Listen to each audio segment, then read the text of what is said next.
Hello everyone, my name is Prashant and I welcome to all mathematics of Madhepura.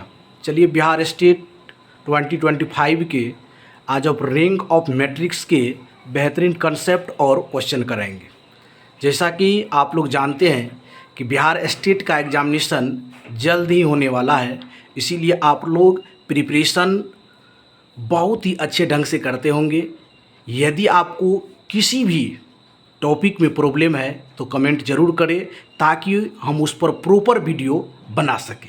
चलिए आज हम rank of matrix के बेहतरीन कंसेप्ट और 10 क्वेश्चन लाए हैं। आप लोग वीडियो को शुरू से लास्ट तक ज़रूर देखें और आपको रैंक ऑफ मैट्रिक्स से 2 से 3 नंबर आपका जो एग्जामिनेशन हॉल में क्वेश्चन पूछा जाता है तो 1 mark can decide your future. एक एक मार्क जो है इम्पोर्टेंट है आपके एग्जामिनेशन हॉल में, आपको बिहार स्टेट एग्जामिनेशन को पास करने के लिए। चलिए बाबू, rank of matrix without time waste किए आज हम रैंक ऑफ मैट्रिक्स आप लोगों को बताएंगे और सुपर कंसेप्ट के साथ बताएंगे। Rank of matrix final summary है, यदि जीरो मैट्रिक्स है, जीरो मैट्रिक्स होगा तो उसका रैंक जीरो हो जाएगा। यदि आइडेंटिटी मैट्रिक्स है तो उसका रैंक ऑर्डर ऑफ मैट्रिक्स होगा। यदि आइडेंटिटी मैट्रिक्स 2 ऑर्डर का है तो उसका रैंक 2 हो जाएगा। स्क्वायर मैट्रिक्स है, यदि determinant does not equal to 0 है तो रैंक ऑर्डर हो जाएगा उसका। रोज और प्रोपोर्शनल पर चलेंगे तो रैंक 1 हो जाएगा।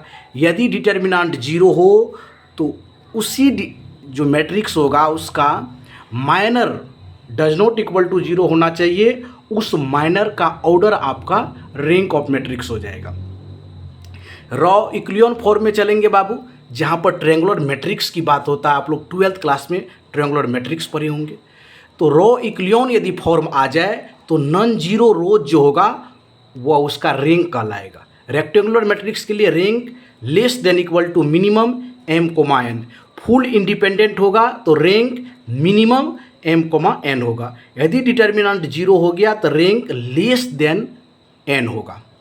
चलिए हम बेहतरीन कंसेप्ट भी पढ़ लिए हैं रैंक ऑफ मैट्रिक्स का, जिसमें 9 कंसेप्ट आपको बताए हैं। आप प्रॉपर इसका स्क्रीनशॉट ले लें और एक नोटबुक में इसको राइट डाउन कर ले ताकि आप एग्जामिनेशन हॉल से पहले इसको एक बार ज़रूर रिवीजन कर ले, क्योंकि यहाँ से 3 बेहतरीन क्वेश्चन आपको एग्जामिनेशन हॉल में देखने को मिलेगा। चलिए हम क्वेश्चन की ओर मूव करते हैं। फर्स्ट क्वेश्चन आपके स्क्रीन पर ये रहा, the rank of zero matrix. अभी तुरंत बताए हैं जीरो मैट्रिक्स का रैंक क्या हो जाएगा, 0।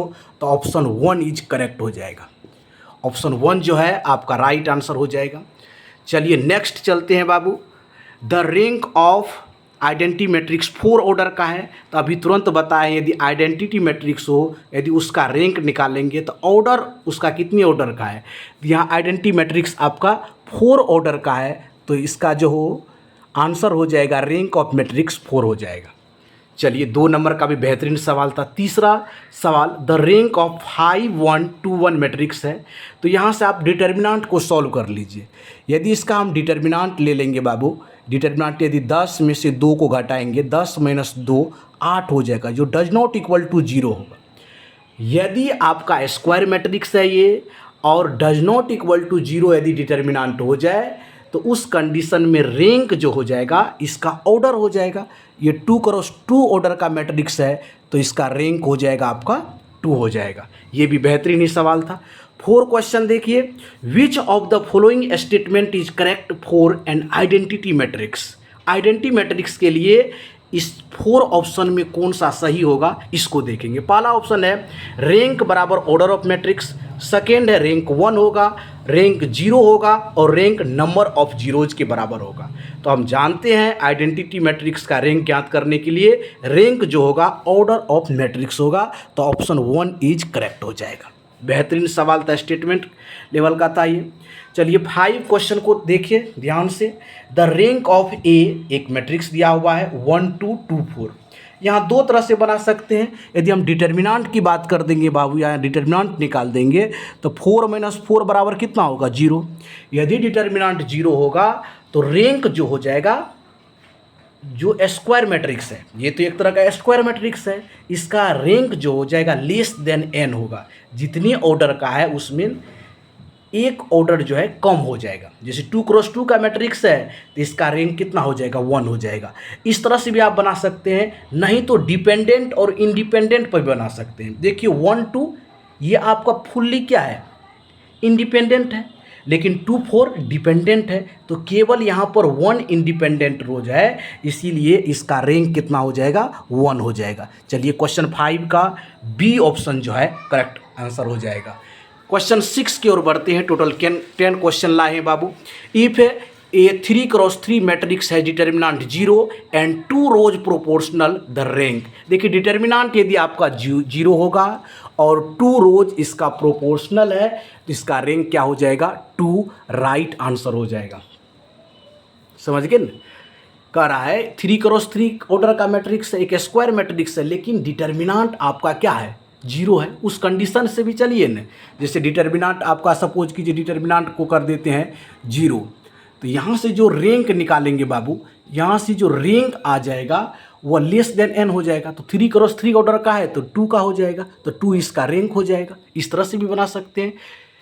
चलिए 7 में the find the rank of the matrix using row echelon form REF, एक मैट्रिक्स दिया हुआ है। अब इसको रो इक्लियन फॉर्म्स बनाना है, तो कितने इसमें देखिए रो इक्लियन फॉर्म बनाने के लिए क्या करना पड़ेगा, आपको ट्रायंगुलर मैट्रिक्स लाना पड़ेगा। तो इसको लिख सकते हैं 1 2 3, इसको लिखेंगे 0, उसके बाद 2 3 और 0 0 लिख देंगे।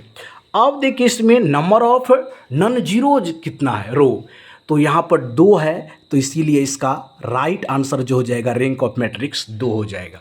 इस तरह से आप रो इक्लियन फॉर्म का बेहतरीन क्वेश्चन पूछा जाता है तो आपको याद रखना पड़ेगा रो इक्लियन फॉर्म में नंबर ऑफ नॉन जीरो रोज की संख्या कितना होगा, और नॉन जीरो रोज जो हो जाएगा इस मैट्रिक्स का रैंक हो जाएगा। तो यहाँ नॉन जीरो रोज की संख्या हो गया 2, तो इसीलिए इस मैट्रिक्स का जो रैंक हो जाएगा 2 हो जाएगा। तो 7 का जो है राइट आंसर ऑप्शन बी हो जाएगा। चलिए नेक्स्ट क्वेश्चन की ओर मूव करते हैं। 8 क्वेश्चन देखिए, find the rank of the matrix. अब आपको एक रेक्टेंगुलर मैट्रिक्स दिया हुआ है और इसका पूछ रहा है रैंक। तो यहाँ पर देख लीजिए कितने रो है, 2 रो है और 3 कॉलम है। तो 2x3 का ये मैट्रिक्स है। जब 2x3 का मैट्रिक्स होगा और यहाँ पर देखिए डिपेंडेंट नहीं है, सब इंडिपेंडेंट है, तो यहाँ पर क्या जानते हैं अपना लोग, यदि फुल इंडिपेंडेंट हो तो रैंक मिनिमम हो जाएगा। लेकिन रेक्टेंगुलर मैट्रिक्स है तो यहाँ पर 2x3 का मैट्रिक्स है तो मिनिमम वाला हो जाएगा। देखिए तो यहाँ 2 इसका रैंक हो जाएगा इस मैट्रिक्स का। चलिए नेक्स्ट क्वेश्चन की ओर मूव करते हैं। 9 question, find the rank of 2x3 matrix.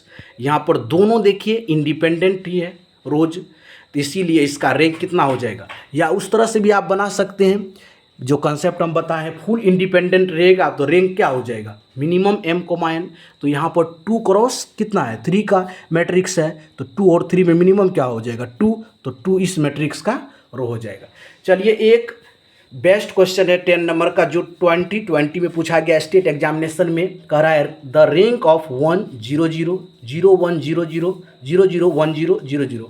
तो इसका रैंक आपको बताना है और ये बिहार स्टेट 2020 के एग्जामिनेशन में पूछे गए हैं। यहाँ पर देख लिए इक्लियन फॉर्म का वेरी वेरी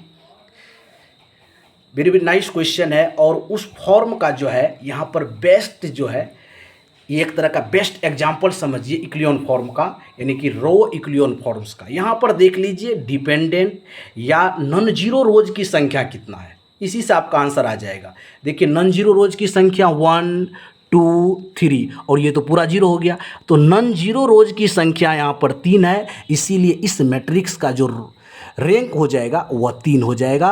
तो 10 का जो है राइट आंसर सी हो जाएगा। तो इस तरह से हम 10 बेहतरीन रैंक ऑफ मैट्रिक्स के सुपर क्वेश्चन कराए हैं, जो आपके एग्जामिनेशन हॉल में डायरेक्ट यहीं से क्वेश्चन छपने का चांस है। चलिए बाबू, तो इस वीडियो को यदि अच्छा लगे तो लाइक एंड सब्सक्राइब जरूर कीजिए और वीडियो को शेयर भी कीजिए, ताकि उन स्टूडेंट्स को भी फ़ायदा हो जो बिहार स्टेट एग्जामिनेशन को क्वालिफाई करना चाहते हैं या अच्छे मार्क्स से पेपर को क्वालिफाई करना चाहते हैं। चलिए इस वीडियो में इतना ही। वीडियो को एंड तक देखने के लिए थैंक यू सो मच, धन्यवाद। जय हिंद, जय भारत।